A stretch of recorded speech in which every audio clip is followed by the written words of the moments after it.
బాగోలేదు కొట్టాలి. తండ్రి మీరు కాకపోతే ఎవరు కొడతారు? మీరు కొడితేనే వాడు బాగుపడతాడు. కానీ కొట్టమన్నానని అలా కొట్టేస్తారా? వాడికి 2 నెలల క్రితం చెవి నొప్పి వచ్చి 20 రోజులు తగ్గకపోతే ఎంతమంది ఈఎన్టీ స్పెషలిస్టుల దగ్గరికి తీసుకెళ్లారు మీరు? ఎన్ని సుబ్రహ్మణ్యేశ్వర స్వామి పూజలు మొక్కాం ఇద్దరం.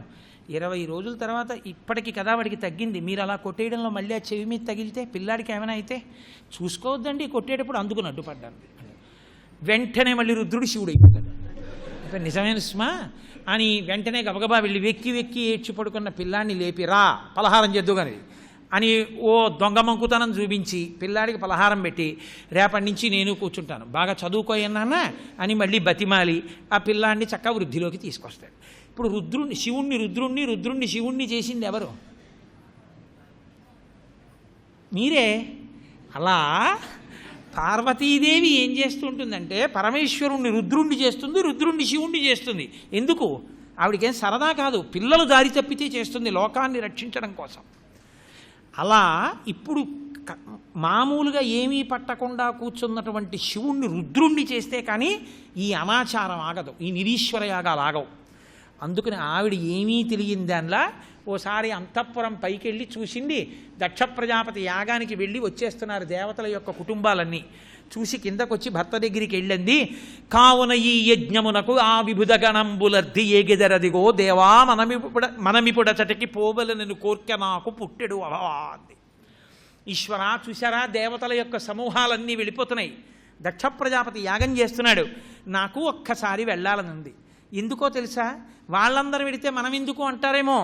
ఆయాగము కనుగొనగా నాయనుజులు భక్తివారి భర్తలతోడన్ చూడగ ఒత్తురు మనమున్ పోయిన నే అచటవారి కనుగొనగల్గున్. మా అక్క చెల్లెళ్ళందరూ వస్తారు. మరి దక్ష ప్రజాపతికి పుట్టినటువంటి కూతుళ్ళు 27 మంది కూతుళ్ళని కదా పెళ్ళిళ్ళు చేశాడు.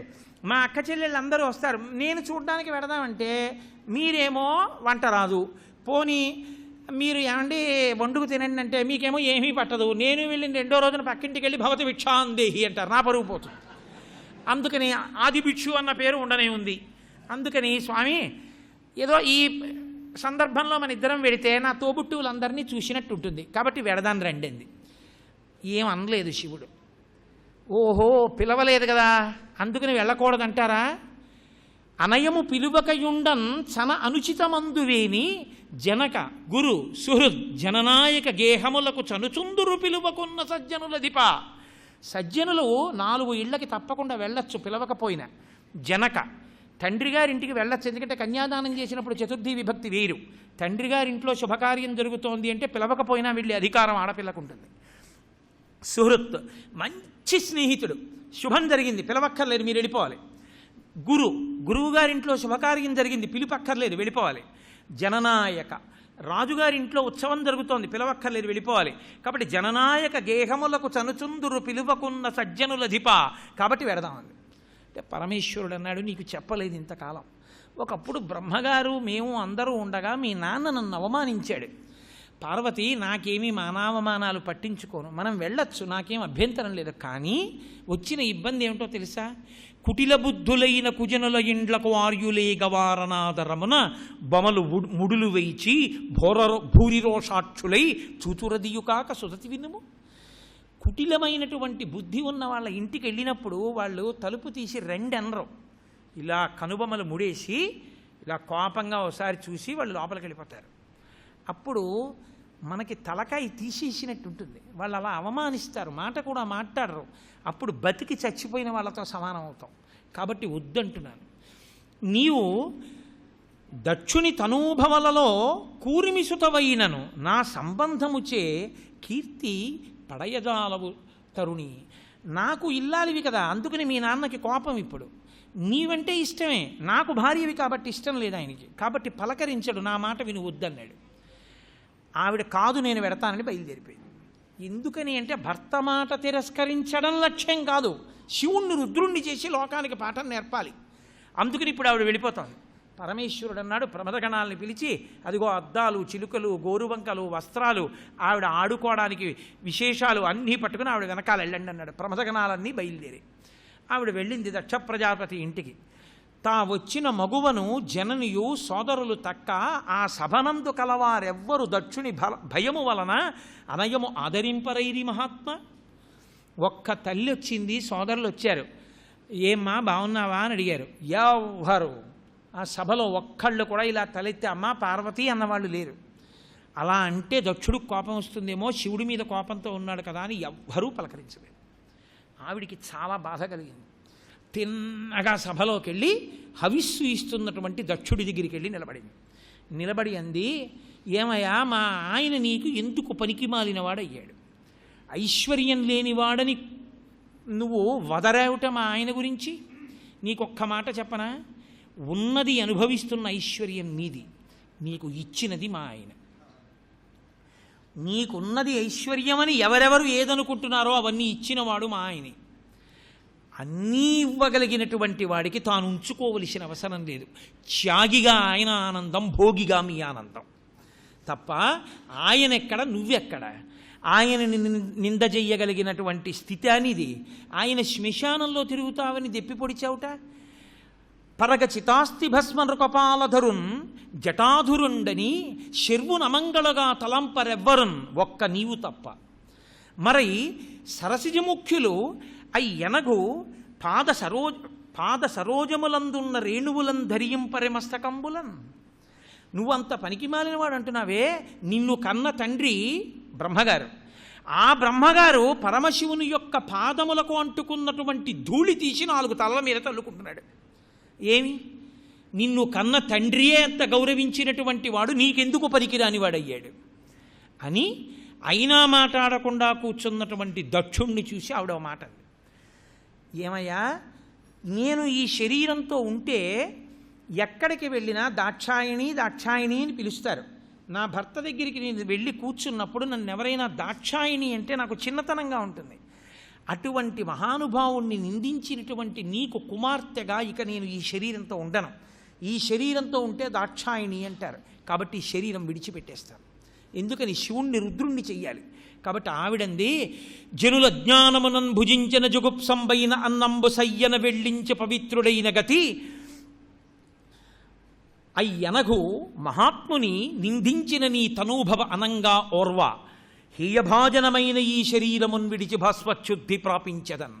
ఈ శరీరాన్ని విడిచిపెట్టేసి నేను ఇప్పుడే వేరొక శరీరాన్ని పొంది పరమేశ్వరుడికి ఇల్లాలినవుతానని ఆమె పద్మాసనంలో కూర్చుని యోగ విద్య చేత ఆ అగ్నిహోత్రాన్ని పుట్టించి అందులో తనని తాను భస్మం చేసేసుకుంది.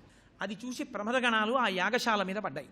కానీ ఒక అభిచార హోమం చేసి పుట్టినటువంటి స్వరూపాలతోటి ఆ భృగువు ప్రమదగణాలను ఓడించాడు. ఈలోగా నారదుడు కైలాసానికి వెళ్ళి పరమేశ్వరుడికి చెప్పాడు, అయ్యా పార్వతీదేవి, అప్పటికి పార్వతి కాదు పర్వతరాజపుత్రి సతీదేవి దాక్షాయిణి శరీరాన్ని యోగాగ్నిలో విడిచిపెట్టింది అన్నాడు. ఆ మాట చెప్పగానే ప్రశాంతంగా కూర్చున్న పరమశివుడు రుద్రుడయ్యాడు. పోతన గారికి అలా పడతాయి పద్యాలు. ఈశ్వరదత్తం. ఆజ్యుండుగ్రుడు నీలకంఠుడి దైత్యారాతి దష్టోష్టుడై ఆజ్యద్ధౌరి మృగేంద్ర రోషమున భీమ ప్రక్రియన్ నవ్వుచున్ విద్యుద్వహ్ని శిఖాసముచ్చయ జట రుచిన్ వెల్గొందు చెంచెజ్జటన్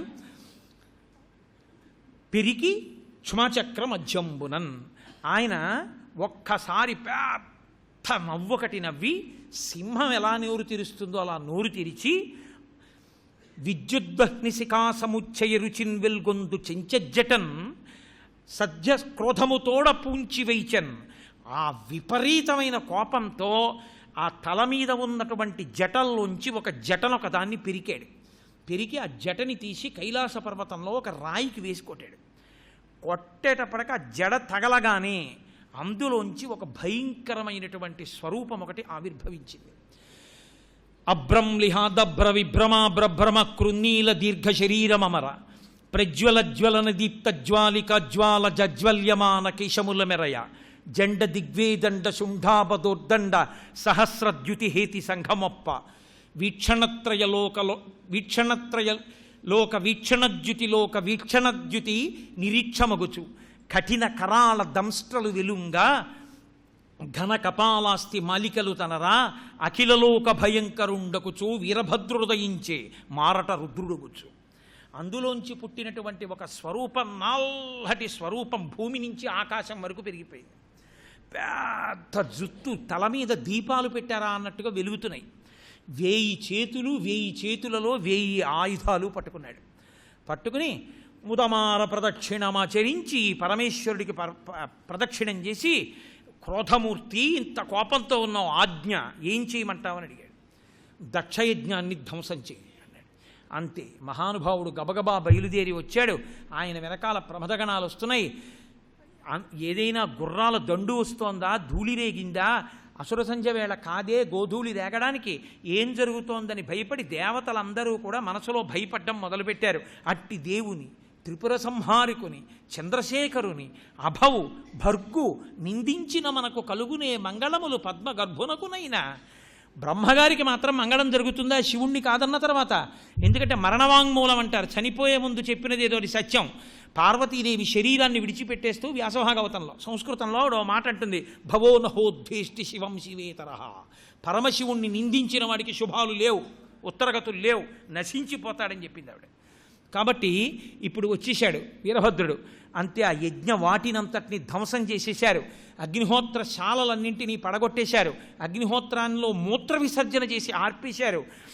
ఆ యజ్ఞము లేడి రూపంలో పరిగెత్తి పారిపోయింది. అదే దక్షారామక్షేత్రం.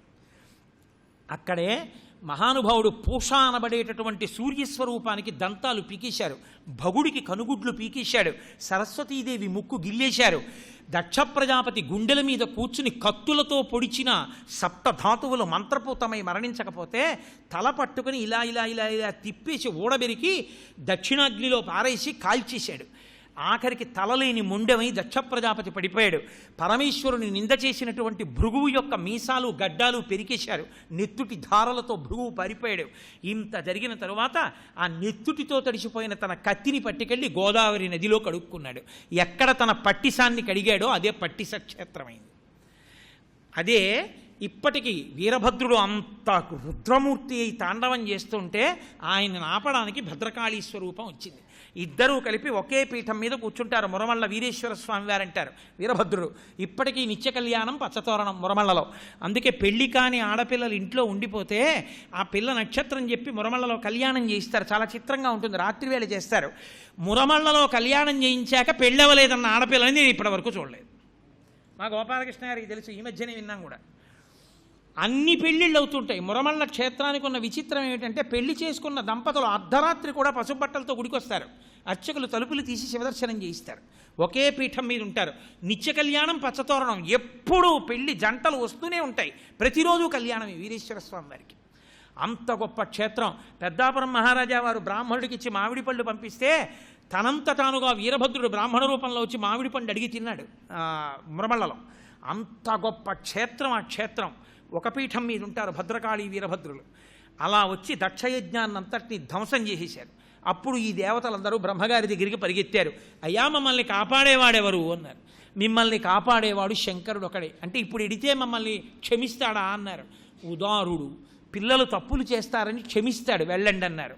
దక్షిణామూర్తిగా కూర్చుని నారదుడితో మాట్లాడుతూ కుడికాలు కిందకి దింపి ఎడంకాలు కుడితొడ మీద వేసుకుని మౌన వ్యాఖ్యా ప్రకటిత పరబ్రహ్మతత్వం జుబానం వర్షిష్టాంతే వసదృషిగణైరమృతం బ్రహ్మనిష్టై ఆచార్యేంద్రం కరకలిత చిన్ముద్రమానందరూపం స్వాత్మారామం ముదితవదనం దక్షిణామూర్తి మీడేని చక్కగా కూర్చునున్నాడు.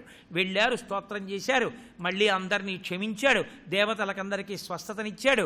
మళ్ళీ దక్ష ప్రజాపతికి గొర్రె తలకాయ పెట్టి బతికించి యజ్ఞాన్ని పూర్తి చేయించమన్నాడు. బ్రహ్మగారు వచ్చి అయ్యా మా బుద్ధి గడ్డి తింది, మీ హవిస్సు మీరు గుచ్చుకోండి అన్నారు. పరమశివుడికి హవిర్భాగాన్ని ఇవ్వడం మొదలుపెట్టారు. ఆ నిరీశ్వర యాగం అనేటటువంటిది నశించిపోయి పరమశివుని యొక్క వైభవం ప్రకాశించింది. అందుకని తల్లి అప్పుడప్పుడు అలా రుద్రుణ్ణి చేసి లోకానికి పాఠం చేసి చెప్పించి మళ్ళీ ధర్మాన్ని నిలబెడుతుంటుంది ఆ తల్లి. కేనోపనిషత్తులో జగత్తుకంతటికి గురువై ఇంద్రుడికి విద్యని బోధ చేస్తుంది. అమ్మవారంటే అమ్మవారే, పరదేవత అంటే పరదేవతే. ఆ తల్లి యొక్క వైభవం అలా ఉంటుంది. అదే తల్లి మళ్ళీ పిల్లల్ని కాపాడవలసి వచ్చినప్పుడు భర్తకి నచ్చ చెప్పి మరీ పిల్లల్ని కాపాడేటట్టు చేస్తుంది. ఏమంటే మనం తప్ప ఎవరు కాపాడతారు? ఏం పర్వాలేదు కాపాడండి అంటుంది. అటువంటి తల్లి పరదేవత అంటే అందుకే అమ్మవారి కాళ్ళు పట్టుకున్న వాడికి లోటు ఉండదు లోకంలో. క్షీరసాగర మథనం చేశారు దేవతలు దానవులు వెళ్ళి. అందరూ పరమేశ్వరుడి బిడ్డలేగా. ఓ తండ్రికి 8 కొడుకులు పుడితే 7 ఐఏఎస్లు ఐపీఎస్లు ఇంజనీరు డాక్టర్లు అయి ఓడు జేబు దొంగ అయినా వీడు నా కొడుకు కాడండగా. షష్ఠి పూర్తికి 8 కొడుకులు రావాల్సిందే. 8 బట్టలు పెడతాడు, 8 దగ్గర కూర్చోబెట్టుకుంటాడు. సమస్త లోకములలో ఉన్న సృష్టి అంతా పరమేశ్వరుని యొక్క సంతానమే. అందుకే భూతగణాలు కూడా ఆయన బిడ్డలే. మరి లేకపోతే వాళ్ళు ఎవరి బిడ్డలని చెప్పవలసి ఉంటుంది? అప్పుడు సాత్వికులు కాదు, అందరూ పరమేశ్వరుడికి సంతానమే. అటువంటి పరమేశ్వరుడు క్షీరసాగర మథనం చేసినప్పుడు హాలాహలం పుట్టింది. ఆ పాలవల్లి లోపల అప్పటికప్పటికి మందరాగ తిరిగం చప్పుడు నిండిన జాండము చెప్పిటిదే మధురి చెవులు చిందరగొనియన్. బ్రహ్మగారంతటి వాడు చెవులు చిల్లులు పడిపోయి సత్యలోకంలోంచి పైకొచ్చి ఏమిట్రా ఈ చప్పుడు, ఈ క్షీరసాగర మథనం ఏమిటి, గొడవ ఏమిటి అన్నాడు. అమృతం పుడుతుందనుకుని దేవతలు దానవులు కలిసి క్షీరసాగర మథనం చేస్తే అందులోంచి అమృతం పుట్టడం అని హాలాహలం పుట్టింది. అది జింకలా పైన దూకుతూ వెడుతుంటే సముద్రాలు ఎండిపోయాయి, నదులు ఎండిపోయాయి, లోకాలు కాలిపోయాయి, ఆకాశం అంతెత్తు మంట, అందరూ హడిలిపోయారు. ఇదెక్కడ్రా? ఆ పాలవెల్లి లోపల అప్పటికప్పటికి మందరాగము తిరుగం చప్పుడు నిండిన జండము చెప్పిడిదే మధుని చెవులు చిందరగొనియన్. ఆలోల జలది లోపల నాలోనహి విడిచి నాలోనహి విడిచి గీలాసురభంగిన్. హాలాహలము పుట్టి అవనీనాద. ఆ హాలాహల విషము పుట్టింది. హడిలిపోయారు అందరూ. ఇప్పుడు ఎవరు రక్షించేవాళ్ళు? హాలాహలం పుడితే ఒక్కడే రక్షకుడు. పరిగెత్తుకుంటూ అందరూ కైలాసానికి వెళ్ళిపోయారు. సని కైలాసముదొచ్చి శంకరుని వాసద్వారముంజేది ఈచుని దవ్వారుకు లడ్డుపడ్డ తలమంచుందొచ్చి కుయ్యో ముర్రో వినుము వీక్షింపుము అనుచు వెళ్ళి పరమేశ్వరుడి దగ్గర సాగిలబడి నమస్కారం చేశారు. అయ్యా, బుద్ధి గడ్డి తిని క్షీరసాగర మథనం చేశాం, మమ్మల్ని రక్షించేవాళ్ళు ఎవరు? నువ్వు ఒక్కడివే, అనాథనాథుడివి. కాబట్టి ఏదో బుద్ధి గడ్డి తింది, క్షీరసాగర మథనం చేశాం, దేవతలుగా మాకిచ్చిన శక్తి సరిపోగా అమృతం తాగాలని కోరుకున్నాం. కాబట్టి ఇప్పుడు మమ్మల్ని ఎవరు రక్షిస్తారు? నువ్వు రక్షించాలని అడుగుదామని వెళ్ళారు. ఆ ద్వారపాలకులు అడ్డుపడ్డారు. వాళ్ళని అసలు పారేశారు. తోసేసి పరమశివ రా, బయటికి రా అని ప్రార్థన చేశారు. పోతన గారు అసలు అద్భుతమే, ఎంత సంతోషమో ఆయనకి. సని కైలాసముచొచ్చి శంకరుడి వాసద్వారముంజేరి ఈశుని దవ్వారికులు అడ్డుపడ్డ తలమంచుందొచ్చి కుయ్యో మొర్రో విను మాలింపుము చిత్తగింపుము దయన్ వీక్షింపు మంచు అంబుజానన ముఖ్యుల్కని రక్తరక్షణ కళా సంరంభునిన్ శంభునిన్ అంటారు. ఆయనకి ఆ యతి ప్రాస ఛందస్సులోకి వచ్చేసేంతే ఆ మాటలు. కుయ్యో మొర్రో విను మాలింపుము చిత్తగింపుము దయన్ వీక్షింపు మంచు అంబుజానన ముఖ్యుల్. బ్రహ్మాదులతో సహా అక్కడికి వెళ్ళి ప్రార్థన చేశారు. మహానుభావుడు లోపల ఉన్నాడు, బయటికి వచ్చాడు. ఏమిరా అబ్బాయి అన్నాడు. అప్పుడు ఆయన్ని స్తోత్రం చేశారు. భూతాత్మ భూతేశ భూతభావన రూప దేవమహాదేవ దేవవంజ. ఈ లోకములకెల్ల ఈశ్వరుండవు నీవు, బ్రహ్మమోక్షములకు ప్రభుడ నీవు. ఆర్తశరణ్యుండగు గురుండవు నిన్ను కోరి భజింతురు కుశలమతులు. సకల సృష్టి స్థితి సంహారకర్తవై బ్రహ్మ విష్ణు శివాంశ వరగుదీవు. శక్తియుతుడవీవు, శబ్ద యోనివీవు, జగదంతరాత్మవీవు, కాలమర్య అఖిలమునకును. తండ్రి, నువ్వే ఈ కాలస్వరూపంలో ఉండేవాడివి. నువ్వే బ్రహ్మ, నువ్వే విష్ణువు, నువ్వే రుద్రుడు, నువ్వే సమస్తం. నీలోంచి ఈ బ్రహ్మాండాలు వచ్చాయి, నీలో కలిసిపోతాయి, నువ్వు అనుగ్రహించినంత కాలం నిలబడతాయి. తండ్రి, నువ్వు తప్ప మమ్మల్ని రక్షించే వాళ్ళెవరు? నువ్వు మా ఎదురుగుండా కనపడినటువంటి ఈ రూపం నీది కాదు. నీ అసలు రూపం ఏమిటో మాకు తెలుసు.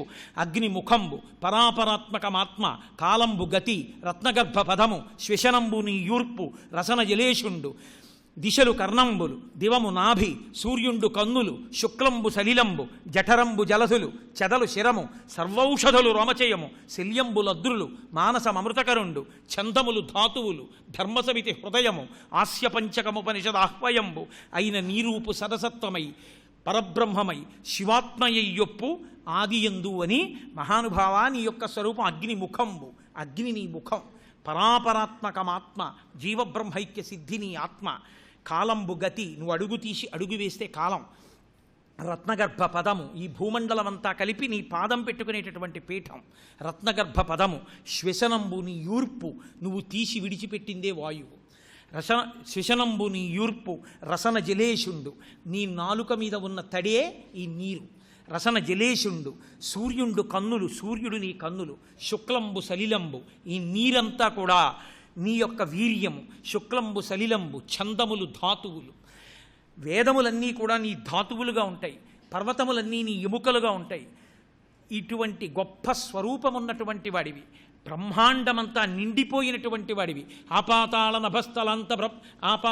నభస్థలంత బ్రహ్మాండమా విస్ఫుర అని మనం రుద్రాధ్యాయంలో ప్రారంభంలో స్తోత్రం చేస్తామే.